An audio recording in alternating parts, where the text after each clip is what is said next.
Joanna Donnert with the Collaborative on Health and the Environment. Che enjoys bringing you the latest environmental health science through our partnerships, calls, webinars, science serves, publications, and social media. I would like to welcome everyone to today's Che EDC Strategies Partnership webinar, which is titled The Monsanto Papers. Our moderator is Jerry Heindel, founder and director of Commonweal's Healthy Environment and Endocrine Disruptor Strategies, or known as HEEDS. I want to mention too that if you go to our webpage, under the slides and resources, you'll find a discount code using the word webinar, all capitals, if you'd like to purchase this book for a 30% discount. We will leave time following the presentation and conversation between our moderator and speaker for a brief Q&A session. You may type in questions to the Q&A feature available on the menu bar at the top of your window at any point during the presentation. After the panel discussion, our moderator will read out questions for our speaker to respond to. We'll get to as many comments and questions as we can during the Q&A period. For those of you who called in on the phone, we have posted slides to accompany today's webinar on our website. You can download these by going to healthandenvironment.org. Please scroll to the bottom of the page and select today's webinar. On the webinar page is a link to the slides. Everyone on the webinar right now is muted with the exception of our moderator and our speaker. This webinar is scheduled to last for 45 minutes and is being recorded for our call and webinar archive. With that, I'll turn things over to you, Jerry. Okay, thank you very much, Hannah, and welcome everybody to today's webinar. We're very privileged to have as our speaker today, Carey Gillam. Carey is an investigative journalist who spent more than 20 years reporting on health and environmental impacts of the agrochemical industry, including 17 years working for Reuters News Agency. Her 2017 award-winning book about Monsanto won the Rachel Carson Book Award from the Society of Environmental Journalists. Based on her work, Monsanto has attempted to silence her, but the evidence she discovered or uncovered is so powerful that she's been asked to speak all over the world to share her findings, including talking to the European Parliament in Brussels and the World Forum for Democracy in France. She now works as a researcher for the nonprofit US Right to Know and is a news contributor to The Guardian. Today, she's going to discuss her new book, The Monsanto Papers, Deadly Secrets, Corporate Corruption, and One Man's Search for Justice. We're going to organize the webinar into two parts. The first, where Carey will talk about herself and her new book, and then I'll ask a few questions followed by questions from all of the attendees. So I'd like to start out by asking Carey to tell us a little personal information about herself before she moves into her slide presentation. So can you tell us a little bit about where you came from, your background, how you got into investigative reporting, and how that led to all this focus on Monsanto? And then after that, you go ahead and turn right into your presentation. Sure. All right. Can you hear me? Okay. Yes, perfect. Yep. Okay, great. Yeah, so I've been a journalist, as you explained. I've been a journalist for a very long time, more than 30 years, actually. And it was in 1998 that Reuters, the international news agency, asked me to move to Kansas City and start covering the agricultural beat. There was a company named Monsanto, not too far down the road in St. Louis, that had just introduced genetically engineered crops. And these crops were designed to be glyphosate tolerant, to be sprayed directly with glyphosate, and they wouldn't be harmed, but the weeds in the field would die. And this was really revolutionizing agriculture, changing farmer practices in the fields, and other companies were getting involved, licensing traits. And so it was my job to cover not only Monsanto and agricultural stories generally, but DuPont and Dow and Syngenta, BASF, and the others. And I've spent a lot of time since 1998 until now, with farmers and academics and scientists and you know, just grain handlers have walked through hundreds and hundreds of farm fields over many, many years, and you know, spent a lot of time really digging deep into this industry and this beat. And this is what led me, I guess, to my book, Whitewash, my first book, which came out in 2017, and then this latest book. But I have to say, you know, when I first moved to Kansas City, I've been covering the banking beat, and I thought the agricultural beat would be boring, and I guess I wasn't very excited about it. I thought, you know, how important could that actually be? But I've really come to believe that this is our most, you know, agriculture and food, how our food is grown, is the most important industry. It affects everything so directly, the health of our families and the health of our environment. So I feel very honored to be writing about that and learning and researching and sharing what I know. And I have to say, though, the work that I've done, this research, these 20 years, all the time with farmers and scientists and academics, and learning what I have about our regulatory system and the health effects of this pesticide dependent food system that we have sort of embraced, it really makes me, you know, fearful for my children and my children's children and their children's children. And that, you know, this is why I call this a conversation about accountability. I think we are all accountable and required to provide the healthiest path forward for our children and our future generations. And I think we're on the wrong path right now. So I hope that my work in a certain respect, a little bit, hopefully, will help illuminate the correct path. So let me see if I can get my slideshow going here. Whoops. I just want to touch, before I get into the book, I want to touch on some statistics I think are important and meaningful. Cancer is one disease, one health problem that we know is tied to pesticides in certain respects. Cancer has become far too common in our country and in our world. I'm sure many of your viewers, hopefully attending this webinar, know someone in your family or friends who've had cancer. It's touched my own life. My father died from cancer a few months ago. My husband has just been diagnosed with cancer. I lost a good friend a few years ago from cancer. All of us are touched by this to a degree. 39.5% of men and women now in the United States are expected to be diagnosed with cancer in their lifetimes. And this is according to the National Cancer Institute. I find that a staggering statistic.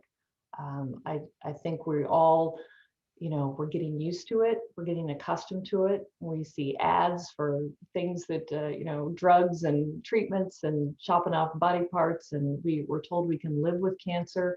I think we need to live without cancer. I think we need to not get used to it, not get accustomed to it. You see the other numbers here. Over 600,000 people in the US died last year from cancer, more than 1.8 million newly diagnosed. Pediatric cancers are on the rise in children under 5 years old. There are certain cancer rates increasing for leukemia, brain tumors, rare liver tumors. And even though, of course, there are many different causes, I don't want to certainly say that pesticides are the only cause for cancer, but they definitely are shown to be one causative factor in an array of cancers and other health problems as well. But you see here just a short list: non-Hodgkin lymphoma, prostate, liver, pancreatic, multiple myeloma. Researchers say certain pesticides are detrimental to children's brain development. Chlorpyrifos has been in the news for some time, and other neurotoxins that we, you know, routinely are exposed to through food and water and other exposures in our everyday life. And you know, these are hurting our children right now, and we need to be more cognitive and more engaged in protecting our young people and their development. And people always say, yeah, maybe those other folks are exposed to pesticides, but maybe not me.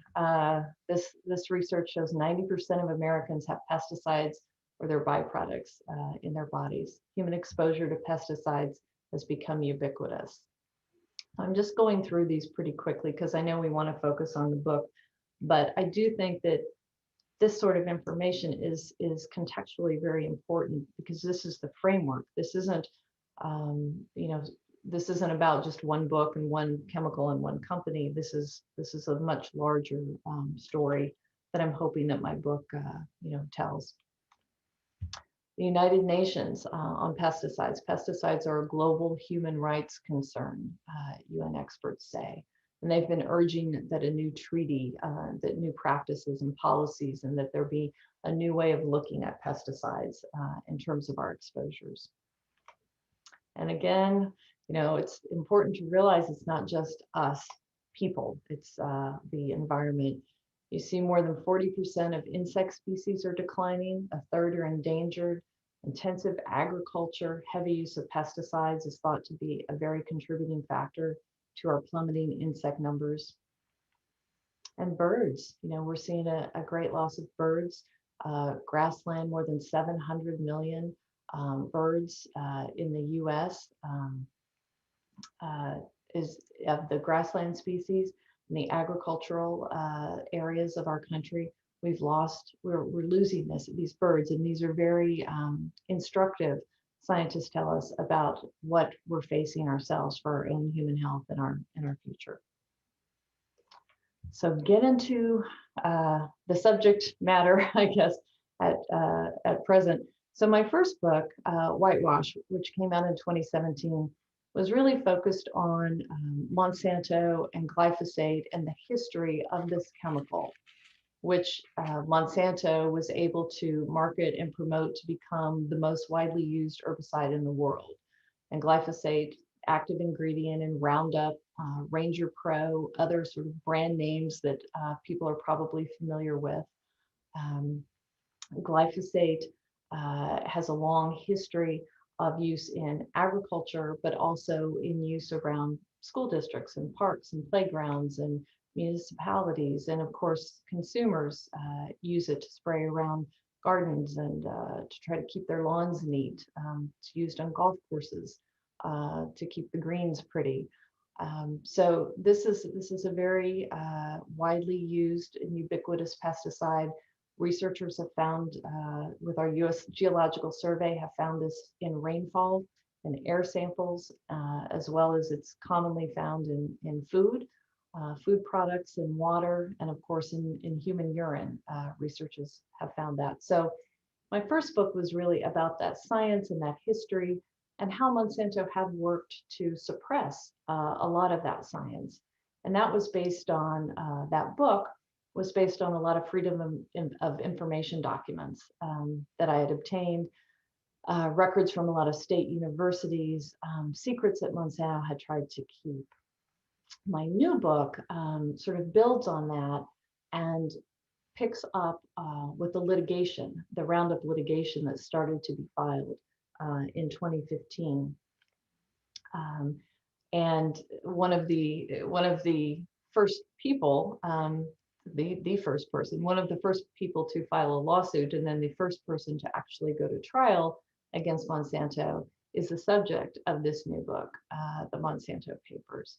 Now, there were over 100,000 people in the US who have sued Monsanto, claiming that exposure to Roundup or other glyphosate-based herbicides caused them to develop non-Hodgkin lymphoma. All of these lawsuits are pretty similar. Some have been filed in state courts and federal court, but they all really got rolling in 2015 after the International Agency for Research on Cancer declared glyphosate to be a probable human carcinogen. But when I started to look at the litigation and to follow it, I really wanted to tell it through the eyes of one person and one plaintiff. And as I hope that you'll see in the book, Lee Johnson is a very special man. He is sort of the American story, pulled himself up by the bootstraps, had not the easiest childhood, worked his way into a really good job as a school groundskeeper, spraying pesticides and chemicals around, a large school district in California, and making a good living and taking care of his family and his wife and his two little boys. And he really wanted to be there and be a good father and a good provider. He didn't have his own father in his life when he was growing up. And so it was very important to him to be a good role model and be present for his own boys. And you follow him in the book as he's going to work and has an accident one day with a tank sprayer. He's exposed to an extraordinarily large amount of the glyphosate formulation, and later then becomes diagnosed with a terminal form of non-Hodgkin lymphoma and learns, he's not going to be there to see his boys grow up. And so this follows Lee sort of through that journey throughout the book. You also meet in the book the lawyers that Lee connected with. And, I really found these people to be fascinating characters. And I found the whole mass tort situation itself to be such an interesting and compelling story. So the book really has many elements to it, but we examine Lee's journey with cancer and his struggle to survive. And we also look in the book at these different lawyers, Mike Miller and Brent Wisner and Dave Dickens and Amy Wagstaff, who are all very prominent plaintiffs' attorneys who make their living holding companies accountable for things that regulators do not hold them accountable for, dangerous products, medical devices that are defective. These are the people that put their own money and reputations on the line, and oftentimes are advancing millions and millions of their own dollars and putting years of work into litigation that they believe will hold corporate wrongdoers accountable. So you meet these people and you learn about their business in the book as well. And then we're going to get into some of the things that they found in the book. So as Mike Miller, who was the first attorney who was representing Lee Johnson, Mike Miller's firm did the discovery, the main discovery in the Roundup litigation, and were able to obtain millions of pages of internal Monsanto records. And these really formed the foundation for the litigation and the trials that were held. This is one of the first emails that they found. And I remember Mike Miller, when Monsanto turned over the discovery documents, they get dumped into sort of a digital database. And then they used artificial intelligence algorithms to dig up what they thought might be the most useful information for them. I remember that this was one that they found pretty compelling. And this is an email that Donna Farmer wrote. You see it's dated in 2003. She was a toxicologist for Monsanto, still is, works for Bayer, I believe still. And you see here, she says the terms glyphosate and Roundup cannot be used interchangeably. You cannot say Roundup is not a carcinogen. We have not done the necessary testing on the formulations to make that statement. There goes my phone. Anyway, so what this is revealing is not only, as many things, is not only that Monsanto, which has been saying for a long time that Roundup is perfectly safe. She's saying you can't really actually say that because we haven't done the testing. And this brought to light the fact, a very alarming fact for a lot of people, that our regulators don't require carcinogenicity testing. They don't require long-term testing on products like Roundup, on formulations. They require a lot of tests on the active ingredient, in this case, which is glyphosate, but they do not on the combination of substances, chemicals that are in the finished products, such as Roundup. That's the same is true in Europe. And this was something that Monsanto was able to exploit. And you see a lot of discussion of this in their documents. And you see that this was something that became particularly important in many ways. And this is described in the book. They hired an expert in the late 1990s because they were concerned that a lot of independent research was showing genotoxicity with their formulated products. And they hired an expert to help them try to defend glyphosate. Unfortunately, this expert agreed that it looked like these formulations could be genotoxic. And you see in the book how they got rid of that expert and never informed the regulators that he had that opinion or that he had thought that. And so this is sort of a rabbit hole that has a lot, a long path to follow throughout the book. I mentioned this earlier, the World Health Organization's declaration, classification that glyphosate was a probable human carcinogen with an association to non-Hodgkin lymphoma. And this announcement was made in March of 2015.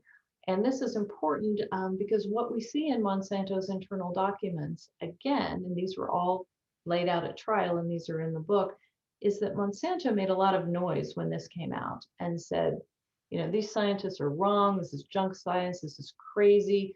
There's no evidence that this causes cancer. They're politically motivated. But what we see in the internal emails is that Monsanto, and these are dated 2014, I don't know if you can see, so well before the IARC announcement, Monsanto sees that this international agency is going to take a review of glyphosate scientific literature. They express how concerned they are. And they say we have vulnerability in the area of epidemiology, exposure, genotox. They're recognizing they're going to be examined by this international science agency, and they discuss how worried and vulnerable they are. Monsanto then even guessed, knew, prepared for a probable human carcinogen rating, which is exactly what they got. They knew what the science said. They expected what the rating might be. And then they prepared a plan to discredit the scientist, to discredit the classification. And this is a lengthy document, but the essence of it was to orchestrate outcry with the IARC decision, was to mobilize sort of an army of independent voices that would support Monsanto's defense of glyphosate and discredit and try to invalidate the science that Monsanto knew was out there. A little bit about ghostwriting, if I'm not going to run out of time. This came up a lot at trial. This again was something, there were many, many examples in the internal Monsanto documents that I write about in my book of ghostwriting. But one of the more recent ones was when Monsanto wanted to, again, invalidate the IARC classification of glyphosate. And so what they came up with was a plan. We need to get some new papers into the literature, some new published papers. They need to be independent of us, and they need to refute the IARC classification. So they set about putting this plan in motion, and here they're discussing it. And you can see this is from Bill Heiden's. Did I have his name on there? Maybe I don't. Anyway, this is from Bill Heiden's, and he's a scientist at Monsanto, and he's saying, essentially, let's ghostwrite some papers. We'll do the writing, we'll get these independent scientists who'll edit and sign their names, so to speak. You see, we'll ghostwrite exposure and tox. Remember, that's how we handled William Croson Monroe. Well, the William Croson Monroe study from the year 2000, it's 2000, it says here 1999, but there it was, published in 2000. It's sort of the foundational paper that has been Monsanto's defense of glyphosate throughout the world. This is a paper that has been cited hundreds and hundreds of times that regulators always look to and rely on because it was very comprehensive in saying that, boy, glyphosate doesn't cause anything. It's not a health risk, no effects on reproductive, fertility, non-carcinogenic. Man, this paper was the golden ticket for Monsanto to have regulatory approval and support around the world. And yet we learned from this email, Monsanto considered this to be ghostwritten. And there are even, I talk about in the book as well, I mean, there are documents where Monsanto scientists are congratulating themselves for all of the work they did on this paper and how it's going to be such a great defense of glyphosate around the world because it's independent and it's so comprehensive. The hypocrisy in some of these emails is just stunning to me. This is just more where he's discussing, I've already written this, gone back, I've done this, showing all of the work that these scientists did on these so-called independent papers. And this is when it was finally published in September 2016, a review of the carcinogenic potential. The conclusion was that the data did not support IARC, this International Agency for Research on Cancer, conclusion that glyphosate is a probable human carcinogen. It directly refuted IARC, said that IARC was wrong. The title of this, 4 independent expert panels, and they went so far as to put a disclaimer on it that said neither any Monsanto company employee nor any attorneys reviewed any of the expert panel's manuscripts prior to submission to the journal, which the internal emails show was a complete falsehood. And this actually did go, when these emails came out, this went back to the publisher. They launched an investigation. The publisher actually wanted the papers retracted. The editor fought it, and they actually cleaned up the acknowledgments to reflect the fact of Monsanto's involvement. This is another example of ghostwriting. These came out again in documents. This shows that it's not just the scientific literature, but it's also sort of the multimedia. This was Forbes. This was an editorial that was published in Forbes magazine that we learned was ghostwritten by Monsanto. There are emails going back and forth with this professor describing the ghostwriting plan and how they could implement it.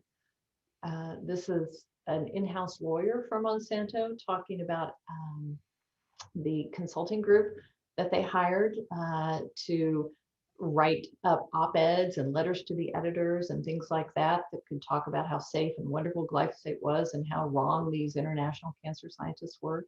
And this consulting group could write them, and then they'd find people's names that they could put on them, and then place them in news outlets around the country. This one is not about glyphosate really, but this is just another example. Monsanto scientists talking about a paper. This was one he'd written about genetically engineered crops and livestock. He's written it and he's talking to his colleagues here. He's saying that it would look better if it was a non-Mon paper, not written by Monsanto.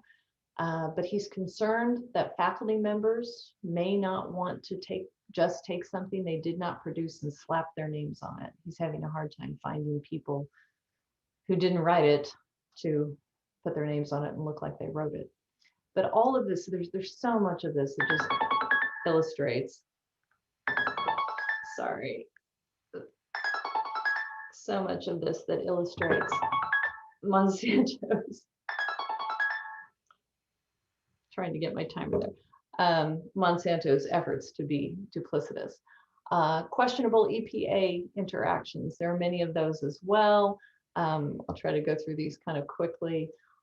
This is a situation with the where the ATSDR, which is part of Health and Human Services, the Agency for Toxic Substances and Disease Registry, was wanting to take a look at the toxicity of glyphosate at the same time that IARC, had come out, and they wanted to look at this. And they wanted to look at the formulations. Monsanto really did not want them to do that, and so they enlisted the help of some EPA officials to shut down or block or delay the ATSDR review. And you can see in this whole array of emails, and there are also text messages where they enlist these EPA officials, and the EPA officials jump to be helpful to Monsanto, and they actually are successful. This is just one email. Monsanto official is saying, Jess Rowland, who is an official at EPA, he's been in touch with him, and he says that Jess is relayed back, he will be helpful, he'll do what he can, and Jess says, if I can kill this, I should get a medal. So you see a lot of this sort of conversation that goes on in these emails and text messages. Jess Rowland, another one here about Jess. Jess will be retiring. He could be useful as we move forward with glyphosate defense. It's good to know that Jess Rowland was in charge of the cancer review of glyphosate at the EPA and was in charge of the paper that came out from the EPA finding that there was concluding that it was not likely that glyphosate was carcinogenic. Front groups, go through these kind of quickly. This is another tactic that we see in the internal documents that Monsanto has employed. funding organizations that look like they're independent of Monsanto, that look like, they are authoritative science groups or industry, agricultural groups or something not related to Monsanto. Because with these groups are coming out saying, the science shows glyphosate is safe, Monsanto feels that looks to be more credible than if they are saying it. One of my favorites is American Council on Science and Health. We have some really fun documents where Monsanto has been asked by ACSH for more money, and Monsanto is saying, well, you won't get a better value for your dollar than ACSH. And in these emails, ACSH lays out how helpful they are to Monsanto in their quest for more money, helpful in defending GMOs and glyphosate, and attacking anyone, a journalist or scientist, who may criticize that. These are a couple of the front group articles about me. They like to write about me. Carey Gillam is a liar. I'm also apparently involved in extortion. They also go after the New York Times, Eric Lipton, Danny Hakim, and one of our world-renowned scientists, Chris Portier, who helped run NIHS, National Toxicology Program for many, many years. When all of this, came in front of the judges, here's a couple quotes from the judges. You can see that a fair amount of evidence, the only thing Monsanto cared about was undermining the people who were raising concerns about whether Roundup caused cancer. Monsanto didn't seem concerned at all about getting to the truth. So, impede, discourage, or distort. And these are important. These are the judges' conclusions, but these, carried over into the jury verdicts that we saw in the 3 trials. So far, as I said earlier, 100,000 plaintiffs. All of them allege NHL. Their NHL was caused by exposure to glyphosate-based products, Roundup and others. 3 trials so far. Lee Johnson's was the very first. His resulted in a $289 million verdict. That has been reduced even more than here. Importantly, the jurors found Monsanto acted with malice in not warning of the risks of its herbicides. And all of this, as you're probably aware, it's been in the news. These 3 trials led Bayer, which bought Monsanto in 2018, to offer up $11 billion last year to try to settle the majority of these cases. So all of that is packed into this little book. I do hope, I've tried to tell it as a human interest story. As I said, it's, focuses on Lee and his journey through cancer and through this trial and the lawyers and the ins and outs. And there's just a lot of really crazy plot twists that happen. And I hope that people will find it enjoyable. And to read internal documents for yourself, you can go here, US Right to Know.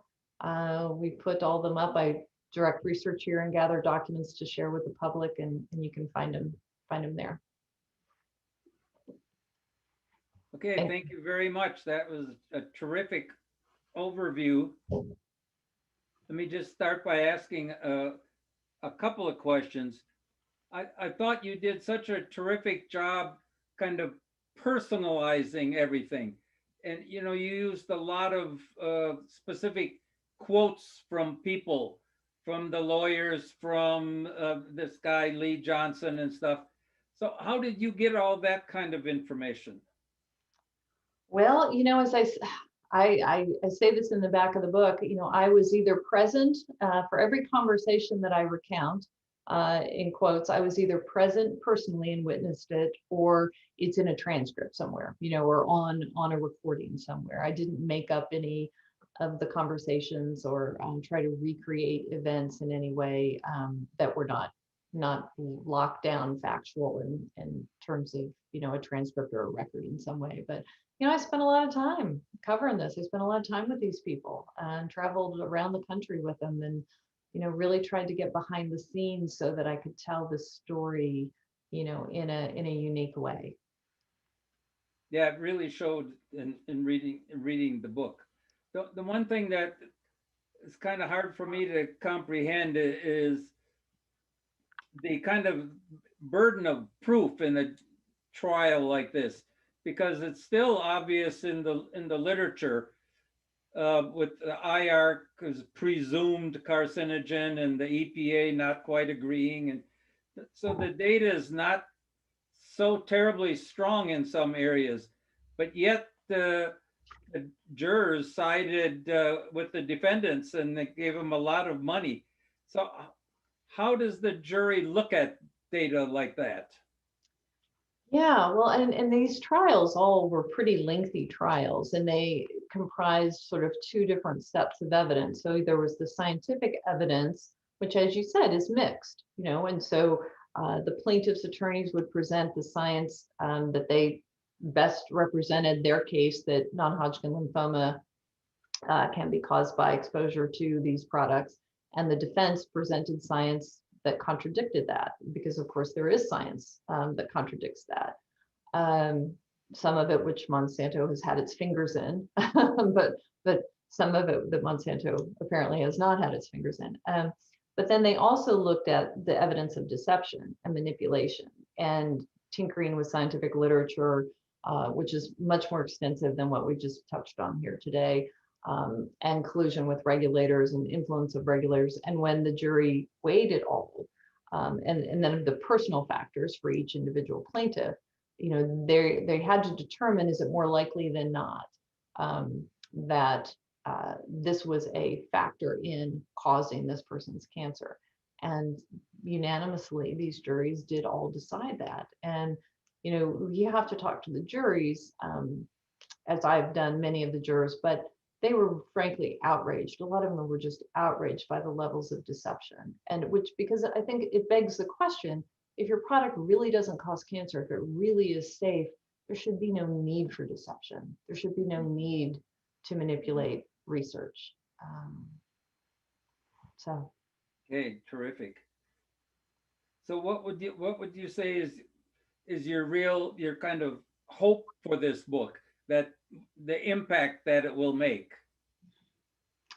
Many things, I guess. I mean, first of all, I just hope people enjoy it, and read it and are moved by Lee Johnson's story. I think he's, a very soulful, special person who's just going through an incredibly torturous type of cancer and is in pain every day. He was not expected to live this long, but he's hanging in there. He's, for his kids, he's trying to hang on as long as he can.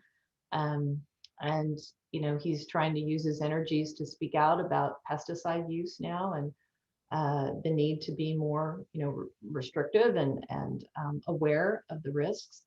And I wanted people to understand the tort system and how, though it's very imperfect and many aspects of it can be exploitive, it also seems to be the only thing we have right now to hold companies accountable.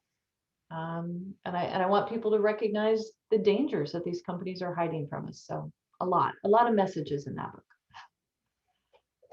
Okay, well, thank you very much. And thank you for writing this book and getting all this information out there so that the rest of us can see what's going on. So Hannah, we can turn this over now to look at some questions from the viewers here. Yeah, it's time for our Q&A session. So you guys can type in questions to the Q&A feature available on the menu bar at the top of your window. We'll get to as many questions and comments as we can. And so feel free to start putting in your questions. We have a few already. And Jerry, I'll let you go ahead and start with some of our first questions. Okay. So were there any consequences to any of the EPA employees that sort of were under the thumb of Monsanto? Did they get any repercussions from that? Not that we know of. The only thing that we know of is that, Jess Rowland seemingly, from what we know, got a job with the chemical industry after he left EPA, got a job consulting with the chemical industry. The EPA did not want him deposed. Even though he had already left the agency, and these lawyers wanted to depose him, the EPA fought against that and they were only able to get very limited information from him. Okay. So here's one. Aside from the $11 billion settlement, is there anything else that is being done to change their position or their practices to protect the harmful effects from glyphosate? And it sounds like the answer to that is really no. They're just Well, continuing to move on, right? well, I mean, it sort of is a no. Now, there are many countries and cities and, communities that are looking to ban glyphosate or taking a harder look at pesticide use now because of all the information that came out in the spotlight, that the trials and the documents and everything brought to light. Bayer has said, I mean, it's sort of, hanging on there a little bit, that they might be willing to put something on the label that maybe will point to information that people could go to about the science pertaining to cancer. But at this point, they're not willing to put a warning label or change the marketing in any way. Do you think there's the possibility for FIFRA reform to help with pesticide regulations? I don't know. I mean, let's hope so. Do we have a willing, White House and Congress at this point? I think it's encouraging that the Biden administration is set to, relook at a lot of decisions on chemicals, glyphosate, chlorpyrifos, dicamba. You're seeing that they're also talking that they want to be more protective of scientific integrity practices, because we know a lot of scientists in these agencies, EPA, USDA, and others, have frequently been censored when they try to share, research and opinions that runs counter to corporate interests. So yes, I mean, I think we need a lot of overhaul in Washington, D.C. So hopefully we can see something start with this new administration. So here's kind of a scientific focused question. Uh-oh. And it has to do with how long does it take to develop cancer? And it seemed like that was a big question in the trial too. Yeah. Like Lee Johnson seemed to get it within a year or two, and Monsanto kept saying, no, it takes 20 years. And is there anything new on that at all? Yeah, I mean, that latency was a big issue, certainly in the trials. Non-Hodgkin lymphoma, a lot of the science will say, maybe 20 years or more to develop. That was sort of, I think, the consensus or the general thought, that it would take this long from exposure, routine exposures, to develop this type of cancer. Lee Johnson did. I mean, his cancer was diagnosed, within a year or so, year and a half after his initial exposure. He then had a subsequent accident. He also had the routine exposure. But in his case, of course, he had an extraordinary exposure. He quite literally sort of jumped into this tank break of glyphosate, Roundup Ranger Pro, that was spraying everywhere and just got doused head to toe, and did not immediately, was not where he could shower or clean himself up or remove his clothing or anything like that. So, that was different, I suppose, than the most general types of exposure. Okay, so this one is, are you hopeful the EU will step up and not renew the license for glyphosate? You know anything about that? Well, I don't, again, people don't like it when I say this, I guess. I don't know that I don't really have a position on glyphosate by itself, because I think if you just address one chemical at a time, and if you ban glyphosate from agricultural use, say, are farmers then going to be using more paraquat, or are they going to be using more of something different? There's so many moving parts when it comes to pesticide regulation, and we think we need a bigger, more comprehensive package, I guess, of policy. So that I'm not for banning, I'm not against banning it. I'm just saying I think there's a lot of things that need to be taken into account. Looking at pesticides generally, glyphosate, chlorpyrifos, dicamba, 2,4-D, paraquat, all these things that are being used and that are in our food and that are harmful to our health. So So yes, I want them to take a hard look at it. I hope they do. I hope they recognize the science. I hope that people are aware of the risks, and that they can take more protective measures. I don't think it should be sprayed directly on food crops. I think that's insane. Not only for the residues that it leaves in the food, but the impacts on, biodiversity and the soil and the water and so there's a lot to unwrap in that question, I think. So there's actually 25 people have commented, and a lot of them are just thanking you for the book and that they learned a lot from it. And some of them are very scientific questions and political kind of questions that maybe aren't the best Oh, well, for me to ask. okay. Are we okay? I'm happy to take any questions. When I don't know stuff, I can quite easily say I don't know because I don't know a lot. Do you think they should make a movie out of this?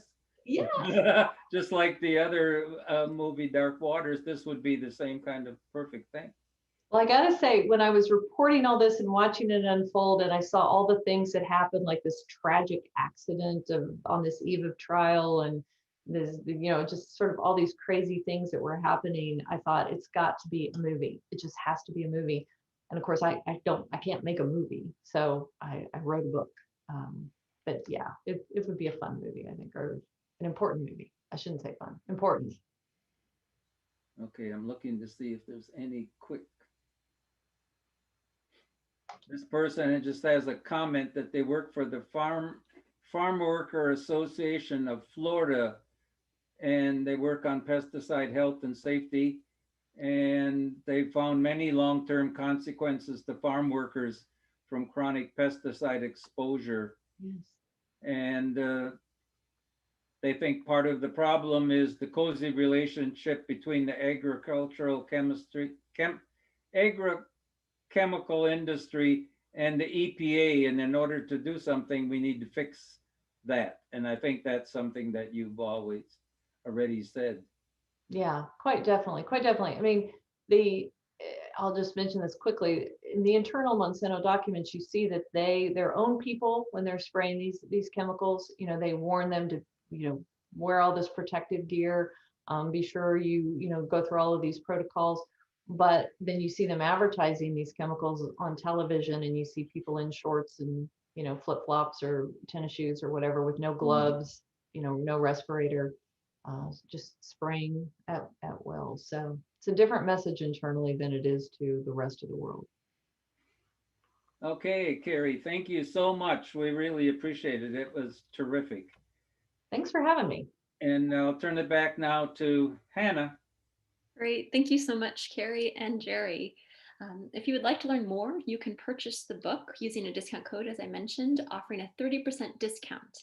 The link to purchase the book is on our webinar webpage under slides and resources, and the discount code is webinar, all capitals. With that, we are approaching the end of today's webinar. A video recording will be available on CHE's website soon, and tomorrow you'll receive an email containing a link to the video. Our next CHE Alaska Partnership webinar will take place on Wednesday, April 28th, and is titled Protecting Your Child's Health with Ruth Etzel. Then on May 11th, we will host our next CHE EDC Strategies Partnership webinar featuring Dimitri Abrahamson and Tracy Woodruff presenting their new study, Suspect Screening, Prioritization and Confirmation of Environmental Chemicals in Maternal Newborn Pairs from San Francisco. You can find details soon on our website at healthandenvironment.org. If you're new to CHE and would like to stay updated about upcoming events or more, please sign up to receive our newsletter by selecting the Join Us tab at the top of any page on our website at healthandenvironment.org. Additionally, if you appreciate these CHE partnership webinars bringing you the latest environmental health research for free, we encourage you to support CHE's ongoing work by making a tax-deductible donation via our secure website. Again, our website is healthandenvironment.org. With that, I would like to thank our speaker, Carey Gillam. Thank you so much for joining us today and presenting your important work and your book. And to you, Jerry, thank you for your excellent moderation. Thank you both. We're wishing everyone much health and wellness. Take care and have a great day.